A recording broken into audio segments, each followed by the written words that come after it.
¿No os encanta cuando vuestros personajes favoritos aparecen una vez más después de que los créditos hayan saltado para soltar un chistecito, romper la cuarta pared o dar pie a una secuela? A mí no.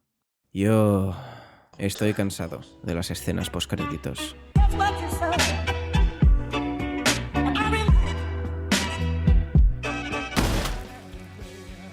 Si has visto al menos 3 secuencias de este tipo, te habrás dado cuenta de que muchas de las obras en las que aparecen son de Marvel, o de Pixar, o de Piratas del Caribe. Disney, ¿vale? Son de Disney. En realidad estoy siendo injusto porque hoy en día cualquier obra audiovisual medianamente comercial suele tener esta característica. Pero es innegable que la empresa del ratón que invita a los niños a entrar en su casa ha sido la principal portadora de este germen.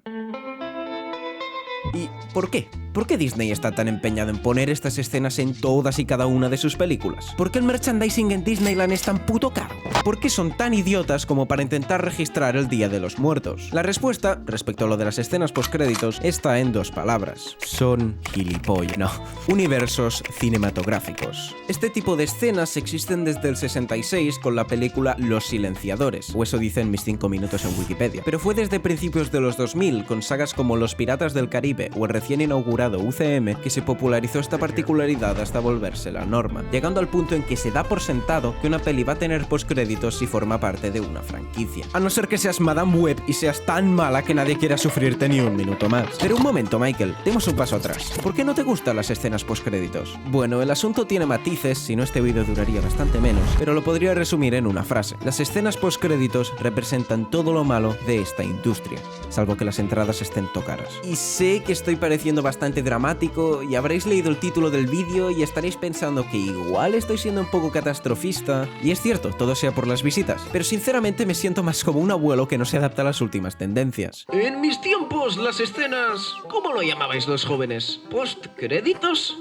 Eso de los créditos sí que dio por saco a mis padres en el crack del 29. Bueno, que los bichos estos del demonio se veían mientras salían los créditos, aunque por aquel entonces eran simples tomas falsas. Ahora tengo que esperar una eternidad de nombres que ni los alistados al Vietnam para poder ver una escena que no entiendo ni pizca. ¿Quién es este hombre verde? ¿Con quién está hablando? ¿Por qué este negro no está en un campo de algodón? Yo solo quería ir a ver el hombre araña con mis nietos. En fin, me voy al bingo, que hoy toca hablar sobre los gitanos. Ay, dejad al yayo, que se ha quedado bastante atrás, pobrecito mío. El problema con esto es que ya no vas a ver la película Deadpool y Wolverine. Vas a ver la continuación indirecta de otras 33, buen numerín por cierto, y de la que esperas obtener algo de información del bombazo que se ha anunciado para dentro de 3 años. ¿Qué cojones? Ya no es una pieza artística autocontenida que se valga por sí misma, sino un producto que necesita de un ente externo para justificar su existencia. Y ese ente es el universo cinematográfico. Todo gira en torno al consumismo fugaz, a la franquicia cogida con pinzas y al contenido. En una época en la que todos nos parece haber surgido la imperiosa necesidad de opinar de todo, el arte ha sufrido una homogeneización con la palabrita de los cojones mediante la que todo se mide bajo el mismo baremo. Películas, series, libros, videojuegos, música, vídeos, todo es contenido. Una forma de neolengua que, a costa de calidad y profundidad en la conversación, facilita que todo el mundo pueda opinar de todo, todo el tiempo. Y tampoco es que tengas mucho tiempo, porque las modas están en constante movimiento y más te vale adaptarte a ellas, porque si no, te quedas fuera. Como dijo una vez Bob Burnham, en internet, durante el tiempo que tardas en pensar sobre algo, en articularlo, ya se ha vuelto obsoleto. Es el FOMO llevado al debate en redes. El mismo miedo a perderse lo que usan para venderte pases de batalla en el Battle Royale de turno, se produce aquí para que necesites hablar de su película. Solo que al menos en el Fortnite, cuando dejes a alguien sin argumentos, no te va a responder con un "ahora dilo sin llorar". Es de este miedo a la irrelevancia que emerge una fiebre por estar al día que intenta ser suplida por los interminables canales de resúmenes que te ofrecen rápidamente la capacidad de participar en la conversación alrededor de la obra, pero sin la necesidad de consumirla. Quizás no has entendido muy bien de qué va o ni siquiera pensabas verla, pero puedes opinar de Poor Things en Twitter. Bueno, o X, que el puto Elon Musk lo cambió. De verdad, vaya mierda de nombre para una red social, una letra del abecedario. Mira, vengo a crear una plataforma de interacción digital para españoles. Se llama Ñ. Los latinoamericanos tampoco sois bienvenidos.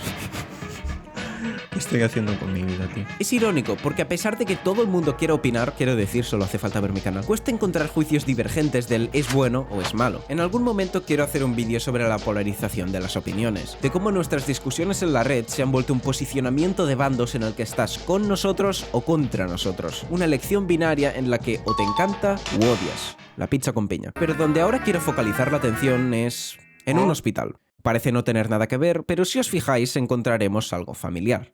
Es la opinión propia y está en cuidados paliativos. ¿Recuerdas los canales de resúmenes que he comentado hace como un minuto? Espero que sí, porque de lo contrario padecerías una grave amnesia o no me estarías prestando mucha atención porque me tienes de fondo mientras cagas. No pasa nada, en ambos casos puedo volver a decirte que te suscribas. El caso, que los vídeos que crean no son la sinopsis objetiva que te daría ChatGPT, en la mayoría de los casos, sino que suelen estar sesgados por las ideas de quienes los hacen. Esto se aplica en todo contenido de reseña o crítica, como es el caso de mis propios vídeos, y no creo que sea algo esencialmente malo. De verdad, genuinamente creo que el análisis objetivo es una patraña y un aburrimiento para que engañarnos. Pero en el caso de los resúmenes puede dar pie a un público que no se va a poder formar su propia opinión porque todo el input que ha recibido de la obra es el tuyo, aspirando a repetir cuales dogmáticos loros lo que tú has dicho sin pararse a cuestionarlo, porque no parten de la misma base que es la obra. Esto puede acabar en una dependencia al creador en la que primero veo lo que tú opinas y luego, y así eso, me formo mi opinión. I know everybody's been waiting on my video to learn what their opinion is on the whole matter, and I'm just gonna give it to you straight up,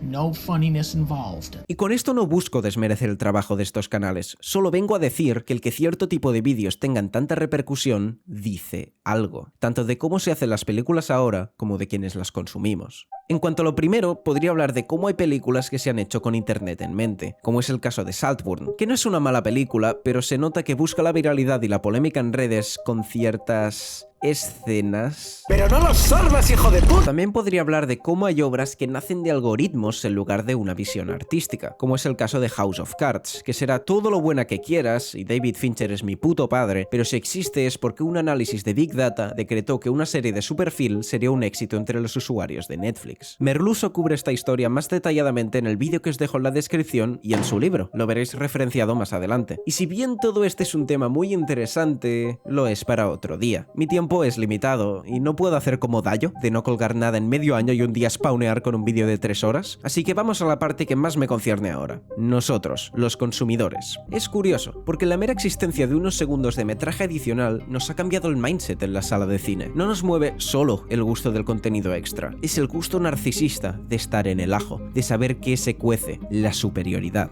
Míralos, esos ilusos que se van por la puerta cuando salen los créditos. ¿Acaso no saben que esto no se ha acabado? Necios incultos. En fin, me voy a ver la quinta de los Vengadores. Y cuando por fin empieza la escena, no prestas verdadera atención a lo que te están contando, sino la sensación de estar viendo algo exclusivo, algo que muy pocos apreciarán, pero tú sí. Es como cuando te pones a leer por placer y prestas más atención al hecho de estar leyendo, a que estás culturizándote en lugar de estar scrolleando como esos tontos que a lo que se supone que estás leyendo. Am I better than everyone?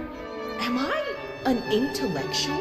Que bueno, he dicho exclusivo cuando en realidad forma parte de una rentable estrategia de marketing por parte de una empresa multimillonaria que si dividiera el 0,0001% de su patrimonio entre todos mis suscriptores, cada uno se podría jubilar en la isla de Curazao, paraíso fiscal y ciudad de vacaciones. Porque, a ver, a nivel monetario, valdría la pena preguntarse qué ganan ellos de que te quedes unos minutos más en la sala. La entrada ya está pagada, tanto si te vas a mitad de la peli como si te quedas hasta el último nombre, así que a ellos les da lo mismo, ¿no? Bueno, quizás la recaudación será la misma para esta película, pero no para la siguiente. Has creado una anticipación que muestra que los engranajes de la historia siguen girando. Un hype antes incluso del primer tráiler que se verá reforzado por la ingente cantidad de foros de discusión y prensa, alucinándolo en plan la sorprendente escena postcréditos de Torrente 69 que indica que podría haber otra secuela. Por sexta vez en lo que va de mes. Felicidades, has creado una publicidad que se hace sola. Y no es una publicidad que sea colectivamente ignorada o repudiada, como es el caso de la tradicional, sino que es una que el gran público busca activamente y que se nutre de su entusiasmo.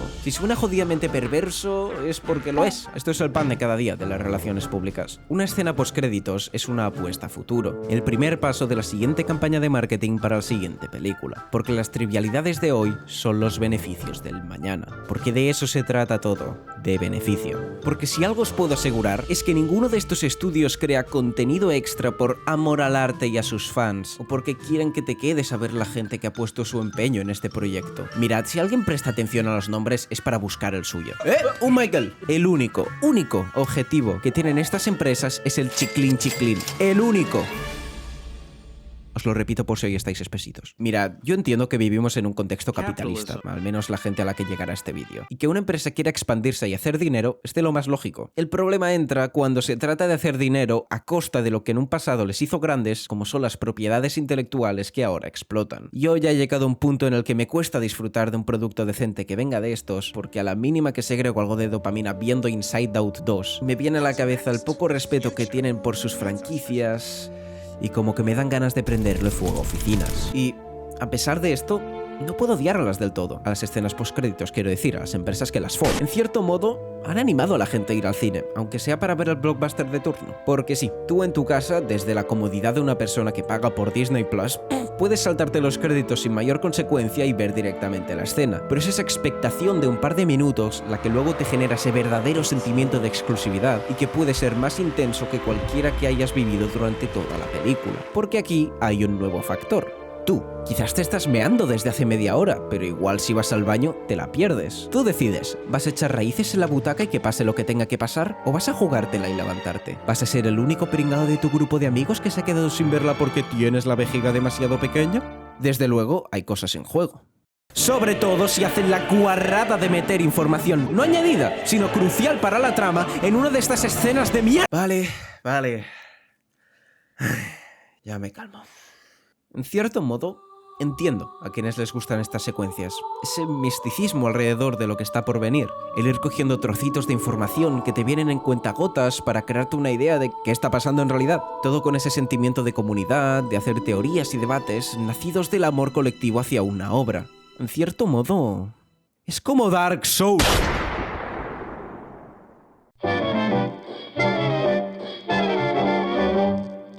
Hey, quiero aclarar que las escenas postcréditos no son el diablo ni han matado al cine. En todo caso, solo el cine comercial. Hay casos, normalmente con las películas que no forman parte de una saga, que existen solo para sacarte una sonrisa, para ser algo simpático y que abandones la sala con un mejor sabor de boca. Y eso está perfecto. Luego, en el caso de las franquicias, por mucho que representen todo lo que he dicho en este vídeo, si se dejasen de hacer, nada cambiaría. Sencillamente quería usarlas como excusa para poder hablar de todos estos temas, aprovechando que hace poco ha salido una peli de Marvel. Hace casi 2 meses, así de tiempo llevo preparando este vídeo. Además, quién sabe, quizás esto es una paja mental mía y ahora resulta que a todo el mundo le encantan las escenas postcréditos. Me interesa mucho saber lo que opináis, dejádmelo en los comentarios.